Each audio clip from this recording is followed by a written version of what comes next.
இந்நாள் இனிய நாளாக அமைய ராமானுஜர் திருவடியை பற்றி பரந்தாமனை அறிவோம். தினம் ஒரு நாராயணீயம். பிரதிநவநவநீதம் கோபிகா தத்தமிச்சன் கலபதமுபகாயன் கோமளம் குவாபின்ருத்யன் சதயயுபதிலோகைர்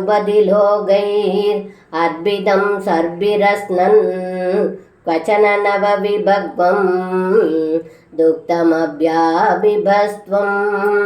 இந்த பாடலுக்கு அர்த்தம்: ஏ குருவாயூரப்பா, தாங்கள் கோபியர்கள் அளிக்கும் புத்தம் புதிய வெண்ணெயை உண்பதற்காக ஆசையால் சில இடங்களில் மழலையாய் பாடிக்கொண்டும், சில இடங்களில் அழகாக ஆடிக்கொண்டும், சில இடங்களில் அன்புமிக்க இளம் பெண்கள் கொடுக்கும் வெண்ணெயை தின்று கொண்டும், மற்றும் சில இடங்களில் நன்கு சுண்ட காய்ச்சின பாலை பருகிக் கொண்டும் விளையாடினீர்கள் என்று இந்த பாடலில் பட்டத்ரி சொல்கின்றார். சர்வம் கிருஷ்ணார்ப்பணம். ஸ்ரீ குருவாயூரப்பன் திருவடிகளே சரணம்.